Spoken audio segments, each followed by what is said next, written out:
Bismillahirrahmanirrahim. Assalamualaikum warahmatullahi wabarakatuh. Alhamdulillah wassalatu wassalamu ala rasulillah wa ala alihi wa sahbihi wa man da'a bida'watihi wa istanna bi sunnatihi ila yaumi liqa'i rabbih. Rabbi shrah li sadri wa yassir li amri wa hlul 'uqdatam min lisani yafqahu qawli. Laisa minna, tidak termasuk golongan kami. Golongan kami maksudnya golongan Nabi Muhammad sallallahu alaihi wasallam, man lam yarham saghirana wa lam ya'rif syarafa kabirina. Tidak sayang kepada yang muda, anak-anak muda, harapan bangsa, harapan agama. Wa lam ya'rif syarafa kabirina, tidak menghormati yang tua. Maka anak-anak muda yang menyambut tadi di depan, mudah-mudahan dijaga Allah dari segala perbuatan maksiat, selamat dari narkoba, selamat dari zina, selamat dari LGBT. Kita sayangi mereka karena itu bagian dari cara yang diajarkan Nabi Muhammad SAW.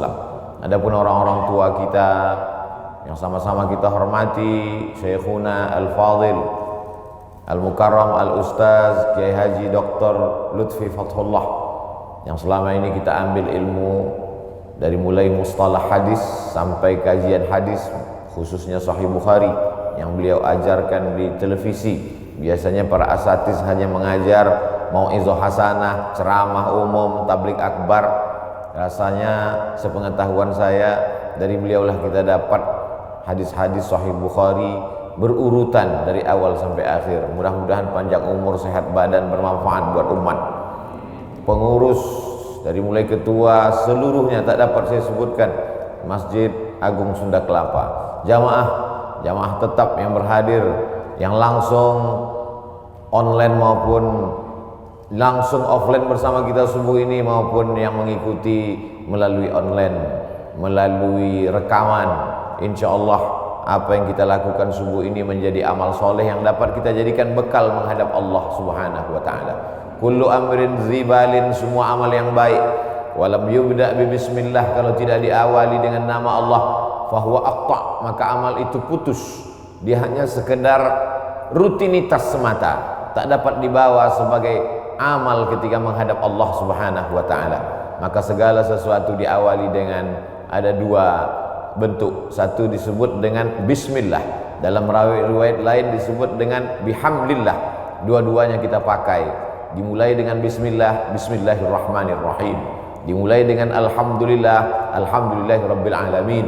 Setiap majelis, kalau di majelis itu tidak disebut namanya, maka majelis itu menjadi antanajifah, majelis bangkai, busuk dan berbau.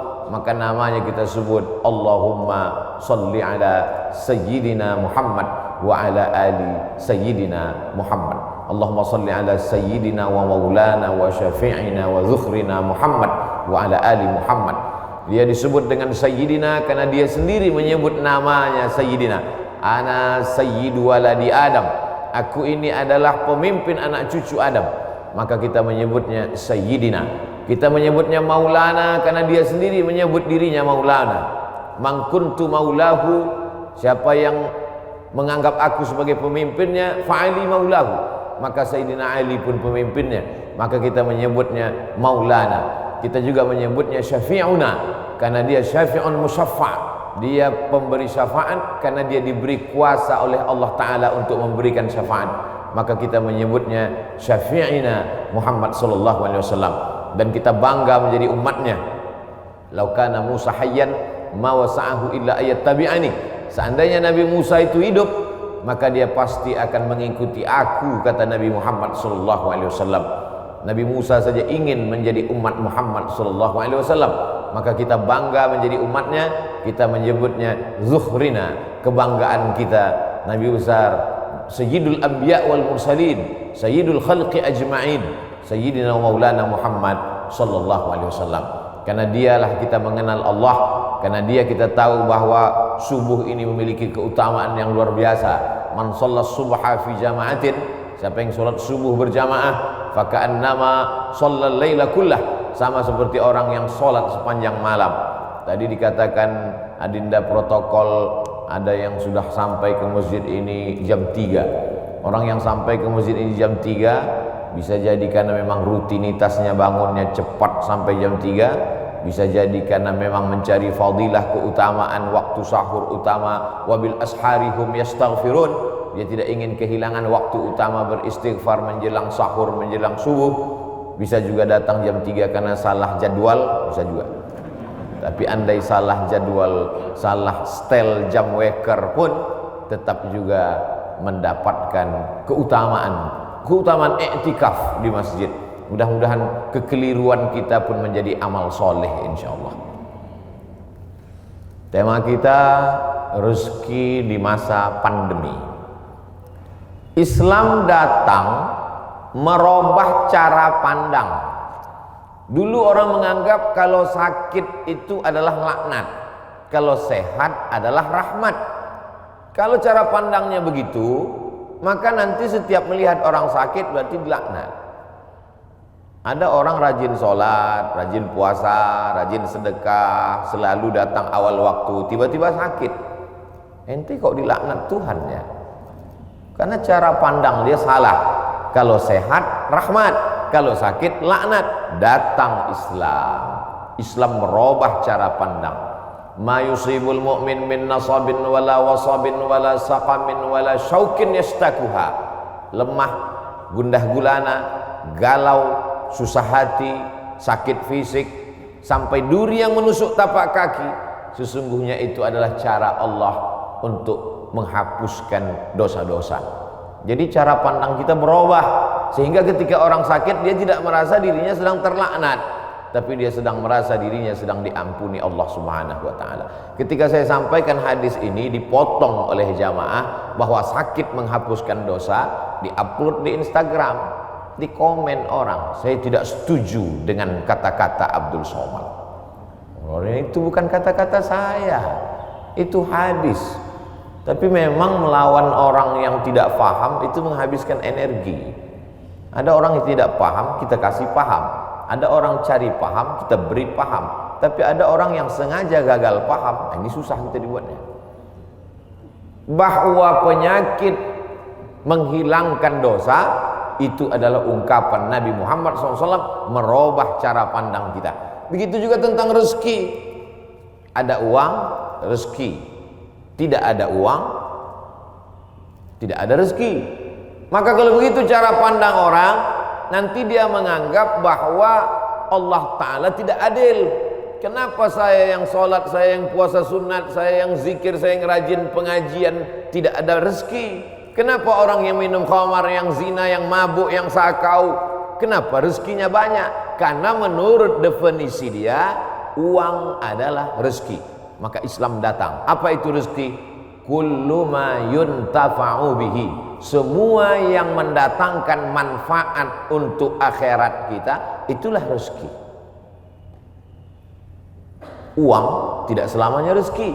Ada yang punya uang, dengan uang itu dia sakau, berarti bukan rezeki.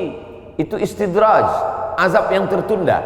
Ada orang dengan tidak punya uang itu justru dia jadi soleh. Ke masjidnya sampai 6 kali pas nggak ada uang. Subuh, zuhur, asar, maghrib, isya, duha, tahajud 7 kali. Berarti tidak punya uang, itulah rezekinya. Sekarang saya tanya, mau pilih yang mana? Rezeki dalam bentuk uang atau nggak punya uang? Itu namanya prank puas.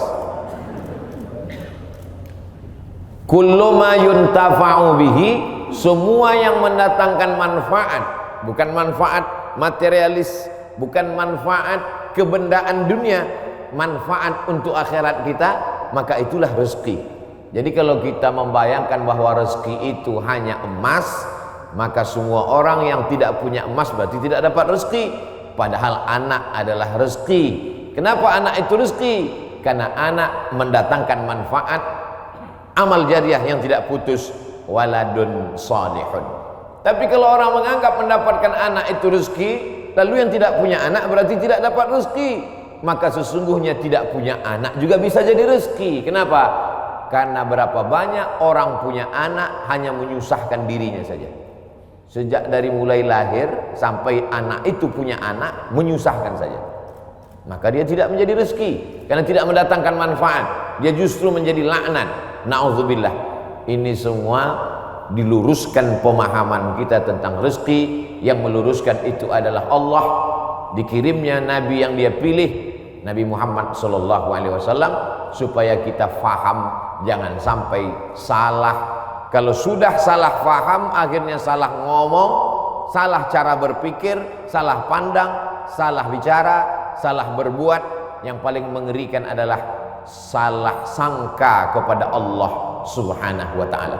Banyak orang sudah hijrah tapi pemahamannya tidak betul, akhirnya dia suudzon kepada Allah. Saya sudah hijrah dari riba kepada syariah, hijrah dari perbuatan maksiat kepada taat, hijrah dari luar masjid ke dalam masjid. Tapi kenapa Allah tidak merubah rezeki saya? Mengapa Allah tidak memperbaiki rezeki saya? Itu bukan ungkapan Abdul Somad, itu ungkapan jamaah yang curhat melalui komen-komen, melalui pertanyaan di kertas. Biasanya jamaah di tulisan lebih berani daripada langsung. Saya baca tuh di komen-komen itu. Kenapa Allah tidak mengubah rezeki saya? Allah sudah merubah rezekimu, tapi cara pandangmu tentang rezeki itulah yang belum berubah. Kalau kita sudah merubah cara pandang kita, maka insya Allah segala yang kita terima itu adalah rezeki. Makanya orang-orang soleh itu ketika tampaknya dia nampaknya secara kasat mata, secara zahir kita lihat dia sepertinya kena musibah. Tapi justru ketika menerima itu dia berkata alhamdulillah. Kenapa? Sakit dia, dengan sakit itu keluar dari mulutnya alhamdulillah. Kok begitu Ustaz? Kenapa begitu Tuan Guru? Mengapa begitu Kiai? Kamu kan bukan sedang dapat mobil, bukan dapat duit, bukan dapat uang. Kenapa kamu bersyukur alhamdulillah? Yuntafa'u bih. Karena dengan itu saya bisa berhenti sejenak mensyukuri sehat. Tapi biasanya orang kalau sedang sakit, hadis ini hilang, ayat ini hilang, ceramah ini hilang. Bahkan bukan yang mendengar subuh ini, yang ceramah pun hilang isi ceramahnya. Karena ceramah itu bisa hilang, itulah maka direkam dengan 3 kamera subuh ini. Ini rekaman ceramah ini bukan untuk jamaah, ini untuk yang ceramah. Supaya kalau nanti datang sesuatu yang tidak menyenangkan bagimu, hai Abdul Somad, kau supaya ingat bahwa itu pun sebenarnya rezeki. Kenapa? Yuntafa'u bih. Jadi keywordnya, kata kuncinya adalah bermanfaat dia atau tidak. Bukan pada bendanya, bukan pada materinya, tapi pada non materinya, immaterinya, bermanfaat atau tidak. Air minum yang ada di depan saya ini tidak selamanya menjadi rezeki kalau dia tidak bermanfaat. Tapi bagaimana kita tahu dia bermanfaat atau tidak kalau tidak kita minum? Nah itu kan alasan Ustadz karena mau minum aja. Saudara yang dimuliakan Allah Subhanahu wa ta'ala, ada yang menyebabkan manusia ini menjadi tidak bersyukur. Di antaranya adalah karena dia tidak melihat sesuatu itu dari hakikatnya, hak kebenarannya. Mengapa dia mesti ada? Kalau dia lihat itu pada hakikatnya, maka dia akan bersyukur kepada Allah Subhanahu wa ta'ala. Musuh-musuh itu, haters, buzzer, itu pun juga adalah rezeki. Itu cara mengobati hati yang terlalu sakit kalau dibully orang. Kenapa? Karena dengan adanya dia, manusia menjadi sadar. Orang-orang yang terhormat dimuliakan. Saya begitu turun tadi disambut, dimuliakan, diiringi sampai kemari diberikan. Di mana-mana saya sholat sajadahnya 1. Di Masjid Sunda Kelapa berapa tadi sajadah? Uas. Dihormati, dimuliakan. Itu kalau sering-sering begitu bisa jadi takjub, bisa jadi ujub. Tapi begitu kita diejek, dicaci maki, dibully oleh haters, oleh buzzer, yuntafa'u bihi, bermanfaat. Ini namanya rezeki dalam bentuk haters. Tidak selamanya rezeki itu dalam bentuk lovers. Jadi nanti buat judul kajian khusus untuk generasi milenial, rezeki between haters and lovers. Anak-anak muda itu judulnya, walaupun isinya itu juga. Cuman anak muda itu suka casingnya yang wow gitu, yang luar biasa. Nah, yang pertama pembahasannya adalah mesti paham secara istilah, secara bahasa apa itu rezeki.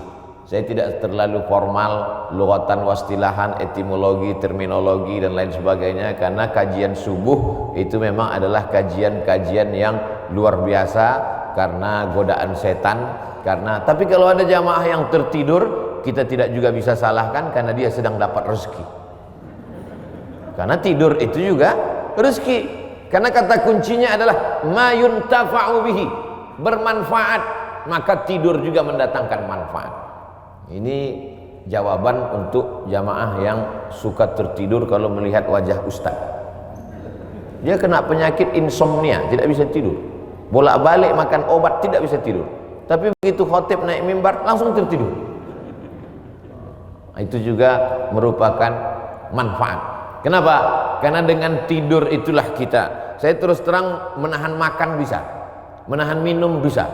Tapi kalau tidak tidur, makanya saya selalu minta istirahat. Kalau saya ceramah di perjalanan panjang, tolong siapkan panitia agak sejam saya tidur dulu. Karena kalau tidak tidur nanti takut salah ngomong, salah bicara, salah pandang.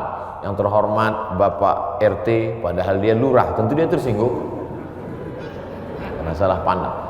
Saudaraku yang dimuliakan Allah Subhanahu wa taala, pembahasan pertama adalah bagaimana kita mengerti hakikat sesuatu. Lalu kemudian yang kedua, barulah kita masuk bagaimana Allah taala menjamin rezeki. A'udzubillahi minasyaitonirrajim. Wa ma min dabbatin fil ardi illa 'alallahi rizquha. Semua yang melata di atas muka bumi, Allah ini dijamin rezekinya. Semua yang melata, semua yang bergerak. Setelah diteliti oleh para ulama, dabbah artinya binatang, selalu diterjemahkan dabbah, dabbatul ardi, binatang yang berjalan di atas muka bumi ini dijamin Allah taala rezekinya. Kenapa disebutkan binatang? Kenapa tidak disebut wa ma min insanin wa ma min nasin? Tidak ada manusia yang tidak dijamin rezekinya. Digunakan kata yang paling rendah, paling hina, paling kotor, binatang. Kalau binatang saja dijamin rezekinya, apalagi yang mulia. Karramna bani Adam ala katsirin minal khalqi wa faddalnahum tafdila. Di antara semua makhluk ini manusia yang paling mulia. Khalaqnal insana fi ahsani taqwim. Dari bentuk susunan fisiknya paling sempurna, dari bentuk keseimbangan antara akal dengan nafsunya juga sempurna. Ada yang satu ini nafsu aja, tak ada akal, binatang. Ada yang satu ini akal saja, tak ada nafsu, malaikat. Makanya kalau ada teman kita nafsu aja, tak ada akal, kita udah tahu dia sama geng mana. Maka paling sempurna bentuknya, keseimbangannya manusia. Tapi Allah tidak sebutkan manusialah yang kujamin rezekinya, tidak. Allah sebutkan yang paling hina. Kalau binatang yang kotor tidak berakal saja dijamin Allah rezekinya, apalagi manusia. Maka ada ungkapan pepatah orang Melayu, rezeki musang tidak akan dihabiskan harimau. Rezeki musang tak akan pindah ke mulut harimau. Secara fisik harimau lebih besar, secara fisik harimau lebih buas, lebih gagah, lebih tajam taringnya. Raja hutan, raja rimba. Musang biasa saja. Bahkan ada musang yang paling keren ya kopi luwak, karena itulah makanan dia. Tapi rezeki musang tidak akan mungkin dihabiskan harimau. Kalaulah gara-gara harimau musang itu tidak makan, maka sudah lamalah musang itu punah dan musnah, tidak ada lagi di permukaan bumi. Tapi sampai hari ini musang masih tetap ada dan harimau pun tetap ada. Begitu Allah Subhanahu wa taala menyediakan rezekinya. Binatang yang melatanya tidak pula di atas tanah. Justru dia unik. Kalau binatang yang lain kakinya di atas tanah, kepalanya, dia justru terbalik. Justru kaki dia yang ke atas, dia yang ke bawah. Bukan Spiderman, cicak. Makanannya pun luar biasa. Yang dia makan tidak melata tapi yang terbang, nyamuk. Bisa juga dia makan. Jadi kalau ada orang dikasih Allah Ta'ala tangan, kaki, kudrat, iradat, kemauan, kehendak, dikasih Allah Ta'ala akal sehat, badan sehat, segar bugar, tapi cemas dengan rezekinya, dia mestinya malu dengan cicak. Kemudian bagaimana Allah Subhanahu wa taala membagi rezeki itu? Lau tawakkaltum 'alallah haqqa tawakkulih. Kalau kamu bertawakal kepada Allah sebenar-benar tawakal, la razaqakum kama ruziqat thair. Kamu diberi Allah rezeki sebagaimana seekor burung mendapatkan rezeki. Bagaimana seekor burung mendapatkan rezeki? Taghdu khimasan wa taruhu bitanan. Terbang keluar sarang pada waktu pagi dalam keadaan perut kosong dan pulang dalam keadaan perut kenyang. Sampai hari ini belum ada burung yang tidak mau terbang karena khawatir dapat rezeki atau tidak. Burung merpati terbang tinggi, tahu dia di mana letak sarangnya dan pulang dia dalam keadaan perut kenyang. Padahal yang diberikan Allah kepada dia cuma dua, paruh dengan cakar kakinya. Dengan dua itu bisa dia makan. Uniknya burung-burung ini adalah makanannya berada di dalam air, dia di atas udara, lalu kemudian dia hanya sebentar saja memantau, masuk dia ke dalam dan bisa diangkat kembali. Kalau tidak percaya pada isi ceramah saya ini, sering-sering nonton film yang isinya binatang aja, tentang flora dan fauna, tentang hewan, tentang burung.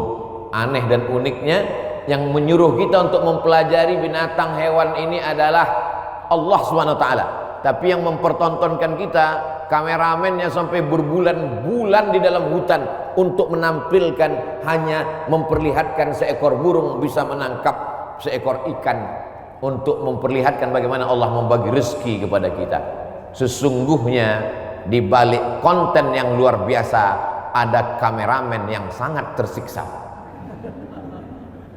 Jadi besar sekali jasa kameramen. Jadi nanti kalau beberapa hari ini akan keluar gambar Abdul Somad ceramah di Masjid Sunda Kelapa, sedang begini-begini, itu kameramen yang luar biasa. Ini kameramen insyaallah masuk surga sama kamera-kameranya sekalian.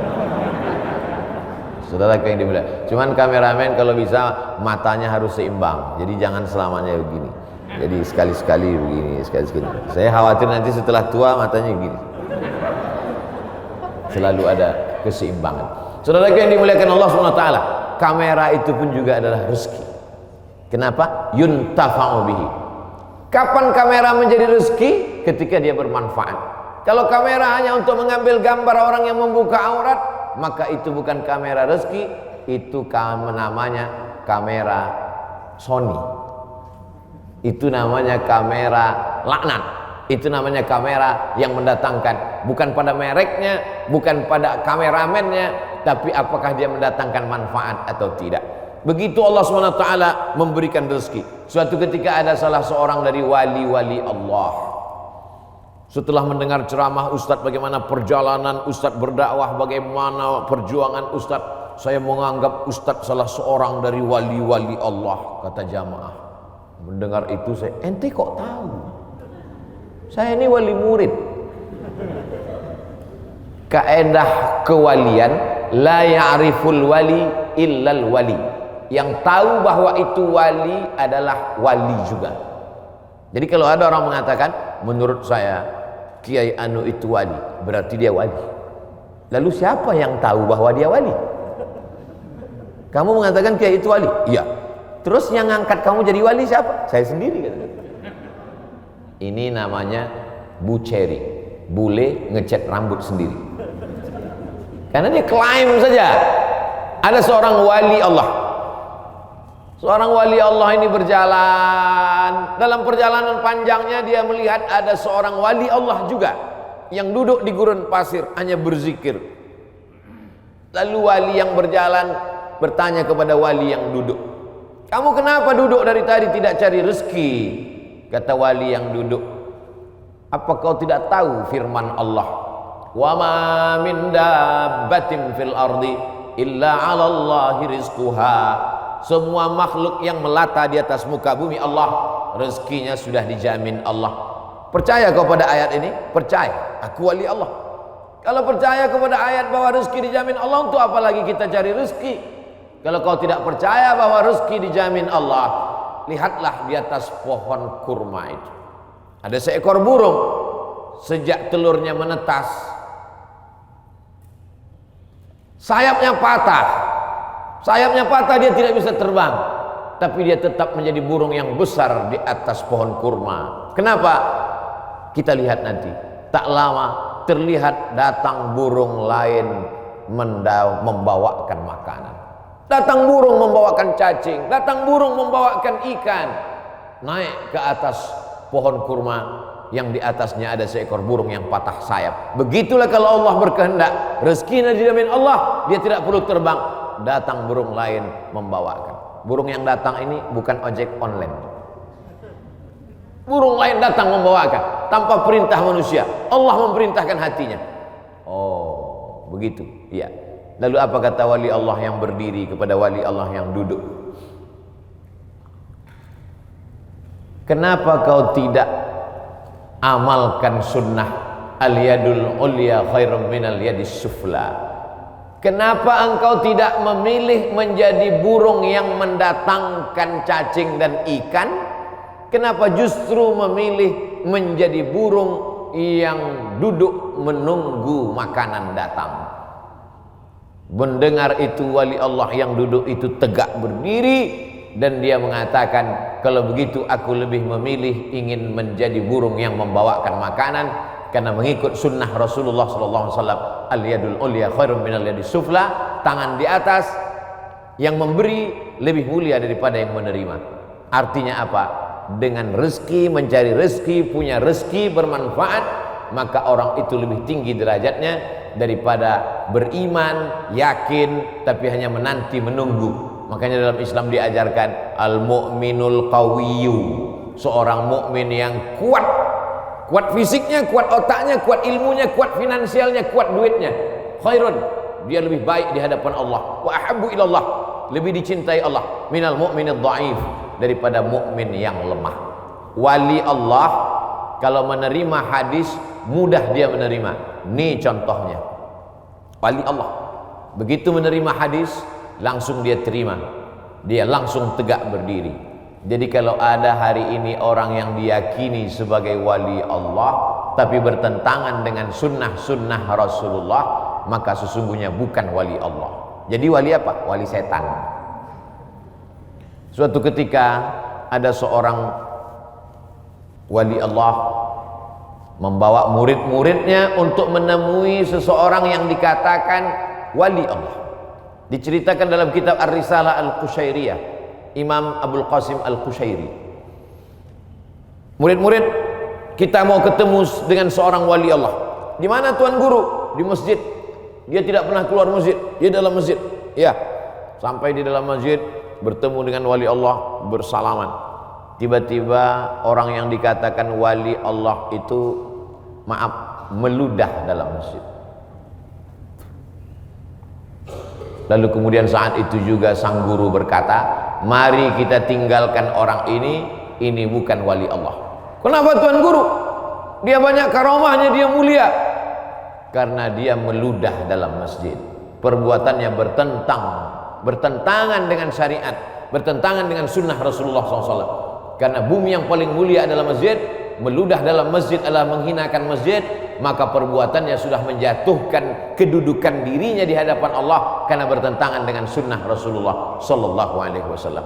Jadi mudah saja standar hidup ini, ikuti saja sesuai dengan ketentuan yang dibawa oleh syariat Nabi Muhammad Sallallahu Alaihi Wasallam, termasuk dalam hal mencari rezeki ini. Kalau dia ikuti sunnah Rasulullah dengan cara yang halal, maka itu berarti dia adalah termasuk umat Muhammad Sallallahu Alaihi Wasallam. Dia kaya Pak Ustadz, mobilnya mewah, mahal, rumahnya megah, hebat, tapi tidak pernah keluar rumah cari rezeki. Jangan-jangan punya babi ngepet, jangan-jangan tuyulnya 3 kontainer. Nahnu nahkumu bizawahir, kita menghukum orang itu dengan melihat zahirnya. Yang tahu batinnya hanya Allah Subhanahu wa taala. Wallahu yatawallas sarair. Ini pembahasan tentang rezeki. Lalu kemudian hubungannya dengan pandemi. Pandemi artinya wabah penyakit yang menyerang serentak pada satu masa di beberapa negeri. Itu arti pandemi menurut Kamus Besar Bahasa Indonesia. Jangan pandemi kata orang, pandemi juga kata kita. Pas ditanya orang apa itu pandemi, ya masih sejenis demi-demi juga lah. Bahasa Arabnya wabah. Maka doa ulama, Allahumma dafa'anal wabah, angkatlah wabah. Bahasa Arabnya wabah, sampai ke Indonesia ujungnya hamzah berubah jadi ha, wabah. Banyak sekali kata-kata serapan bahasa Arab begitu sampai ke kita berubah. Wabah jadi wabah. Zahir lawannya batin. Telapak tangan ini batin, ini zahir. Kenapa ini disebut batin? Karena tertutup. Kenapa ini disebut zahir? Karena terlihat. Oh kalau gitu ini bisa juga disebut batin tertutup Pak Ustaz? Enggak, karena yang bisa tertutup cuman ini. Siapa yang bisa menutup ke sini? Enggak bisa. Maka ini disebut batin. Zahiruha wa batinuha, zahir dan batin. Sampai ke Indonesia berubah. Mohon maaf, lahir dan batin. Tidak apa-apa, kita teruskan saja kekeliruan itu karena sudah menjadi umum.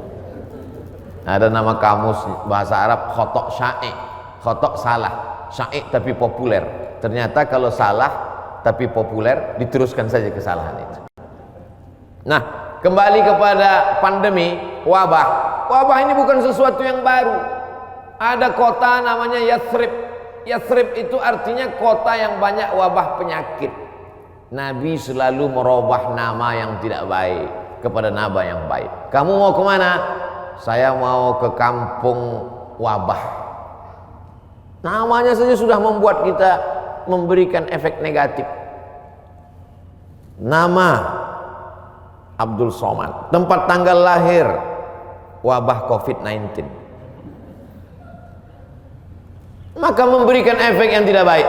Maka Nabi merubah nama yang tidak baik. Yathrib dirubah Nabi namanya menjadi Al-Madinah Al-Munawwarah, kota peradaban yang terang benderang. Kenapa terang benderang? Ketika Nabi datang ke sana, maka terang benderanglah hati mereka, terang benderang pikiran mereka, terang benderang kota Madinah.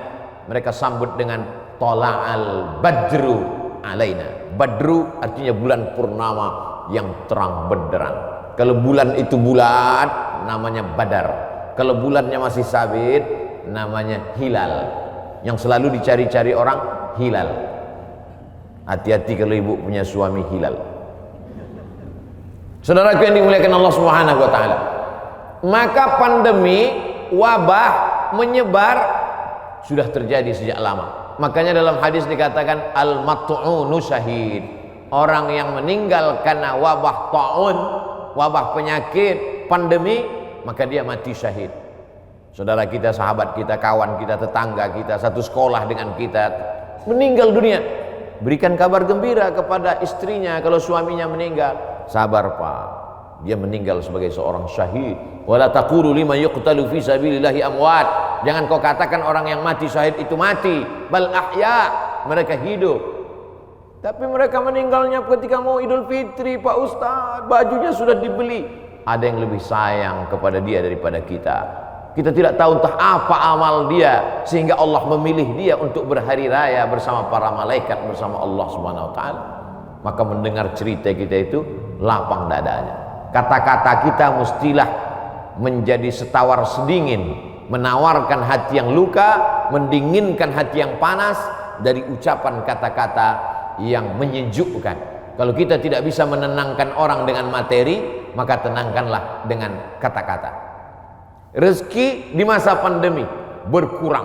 Berapa banyak pegawai, pekerja perusahaan yang di PHK, dirumahkan, kolaps perusahaan, bisnis. Bahkan ada seorang bisnismen yang cerita ke saya, Ustadz Somad, semua bisnis buatan manusia hancur roboh diterjang badai pandemi COVID-19. Yang bisa bertahan adalah yang buatan Allah Subhanahu wa taala. Tanaman kelapa sawit, harga karet, kelapa bertahan. Bisnis yang diciptakan, dibuat manusia, dikreasikan manusia, tumbang Pak Ustadz. Tapi orang beriman tidak pernah berputus asa. Kenapa? Karena dia melihat, memandang itu sebagai hakikat yang datang dari Allah Subhanahu wa ta'ala. Dia berpikir cerdas. Dulu ketika rezeki saya lancar, bisnis saya sampai tidak sempat ke masjid, Ustaz. Sampai tidak sempat ikut pengajian. Alhamdulillah, dengan adanya pandemi ini kami masih bisa menyekolahkan anak, masih bisa makan. Mungkin rezeki berkurang, tapi saya lebih sering ngaji, Pak Ustaz. Oh, jadi kamu sering pengajian? Iya. Tapi wajah kamu nggak pernah terlihat. Saya pakai masker, Pak Ustaz. Kamu sering ikut kajian saya? Ikut, Pak Ustaz. Tapi saya nggak pernah ngelihat kamu. Saya jamaah online, Pak Ustaz. Insya Allah yang ikut pengajian online, surganya tetap offline. Jadi jangan khawatir. Ini ada juga ustaz-ustaz yang menakut-nakuti jamaah, yang selama ini hanya online saja, surganya pun online. Untung jamaahnya kurang cerdas. Kalau jamaahnya cerdas, mana ada surga online? Surga online itu surga bid'ah. Saudara yang dimuliakan Allah Subhanahu wa ta'ala, jadi ketika kita melihat sesuatu itu dengan perenungan, maka sesungguhnya ada hikmah yang luar biasa di balik apa yang diberikan Allah. Asa an takrahu syai'an, boleh jadi kau benci sesuatu, fa huwa khairul lakum, tapi di balik kebencian kamu itu ada manfaat hikmah yang luar biasa. Asa an takrahu syai'an, boleh jadi kamu tidak suka pada sesuatu, wa yaj'alallahu fihi khairan katsira, dijadikan Allah di balik itu semua ada kebaikan-kebaikan.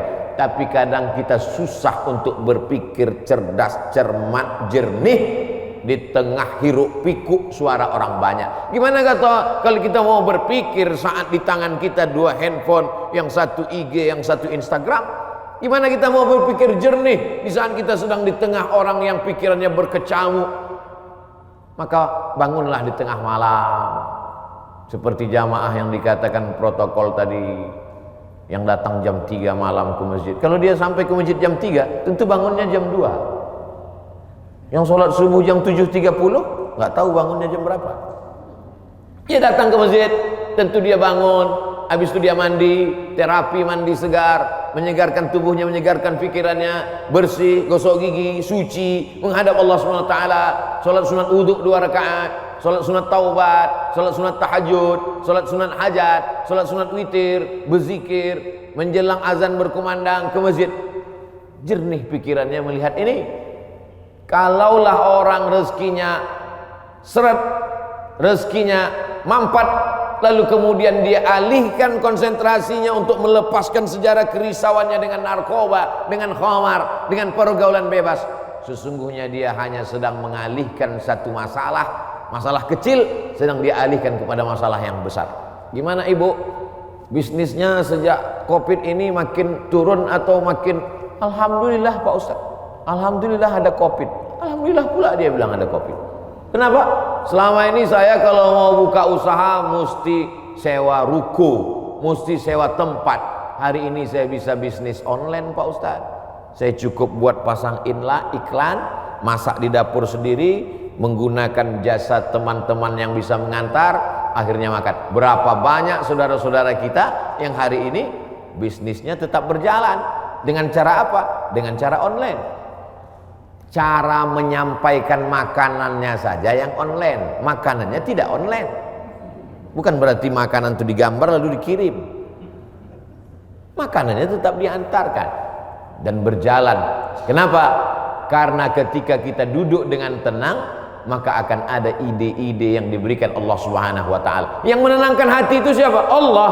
Huwallazi anzala sakinata. Allah Ta'ala yang menurunkan ketenangan fi qulubil mu'minin, ke dalam hati orang beriman. Tapi tidak semua bisa begini. Apotik, jual obat, minyak kayu putih, haba sauda, madu, justru di musim-musim ini peningkatannya luar biasa. Kenapa? Karena orang takut. Kalau orang takut, dia cemas, dia ngeri, dia suka minum herbal, lalu kemudian dia dengarkan hadis yang disampaikan Ustadz, habbatus sauda syifa'un min kulli da. Habba sauda, jintan hitam Arab, obat dari segala macam penyakit. Yang tidak bisa diobatinya hanya tua dan mati saja. Yang lain daripada itu bisa diobatinya. Alaikum bisyifa'aini, hendaklah kamu berobat dengan 2 penyembuh, al-asal, madu, wal Qur'an. Wa nunazzilu minal Qur'ani ma huwa syifa'. Kami turun Al-Qur'an itu sebagai obat, sebagai penyembuh, sebagai penawar. maka diamalkan mereka. Ruqyah, habba sauda, herbal, madu, jintan, qastul hindi, maka luar biasa. Tapi saya tidak bisa berpindah dari bisnis ini ke sini, Pak Ustaz. Loh, yang mengatakan engkau tidak bisa bisnis dari pakaian ke herbal itu siapa? Kita sendirilah yang mengkerangkeng pemikiran kita. Kita yang membuat aturan, kita yang membuat diri kita terjebak. Saya sudah usaha pakaian, maka saya tidak bisa berpindah ke usaha lain. Yang membuat kaedah itu diri dia sendiri. Dia sendiri membuat kerangkeng, dia sendiri yang berada di dalam, dia sendiri yang menguncinya. Itu sama seperti orang yang membuat kerangkeng besi, dia masuk ke dalam, dia kunci dari dalam, dia buang kuncinya keluar. Dia mengkerangkeng dirinya. Kamu bisa berpindah dari dagangan pakaian ke jualan herbal, berpindah dari berdagang bisnis ini beralih ke sini. Itu adalah pilihan yang ada pada diri kita sendiri. Ada pilihan yang tidak bisa kita pilih. Abdul Somad menjadi orang Melayu, datang dari Pulau Sumatera, itu tidak bisa kita memilih. Saya tidak bisa memilih. Malaikat tidak pernah dulu memberikan saya pilihan di alam rahim, Abdul Somad, kau mau jadi orang mana? Mau jadi orang Amsterdam atau mau jadi orang Riau? Tak ada. Itu bukan pilihan saya. Itu pilihan takdir dari Allah Subhanahu wa taala. Tapi ada masanya kita bisa memilih antara bisnis ini atau ini, beralih ini atau ini. Ustaz, ada yang mau saya tanyakan Ustaz? Ya silakan. Bolehkah saya beralih bisnis? Boleh. Yang tak boleh beralih ke lain hati. Saudaraku yang dimuliakan Allah Subhanahu wa taala. Jadi bagaimana tiba-tiba pikiran kita menjadi sempit sampai tidak nampak solusi?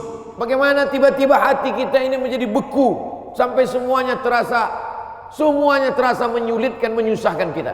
Maka Allah Subhanahu wa taala memberikan kita kelapangan.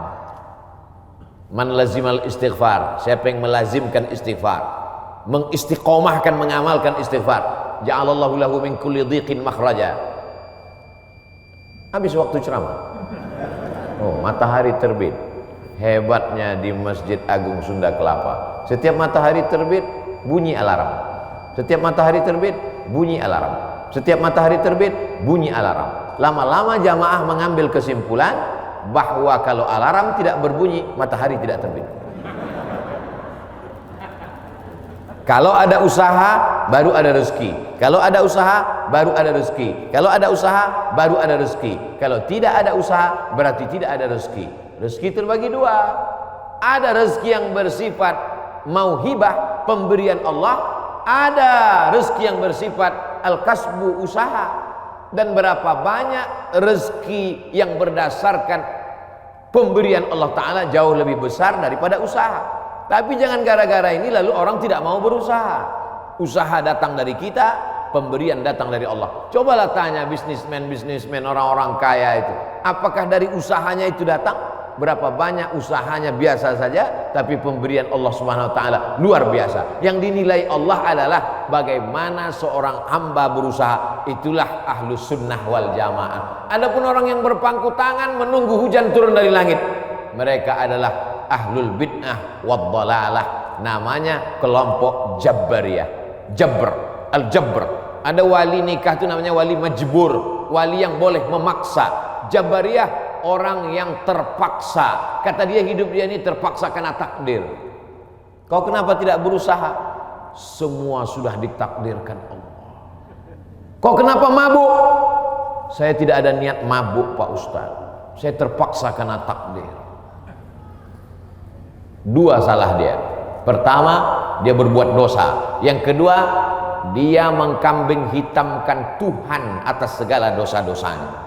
Maka orang seperti ini dihukum double oleh Sayyidina Umar bin Khattab. Pada zaman Umar pun spesies manusia seperti ini sudah ada. Yang sekarang ini hanya pengikut-pengikutnya saja, neonya, model barunya muncul di zaman modern ini.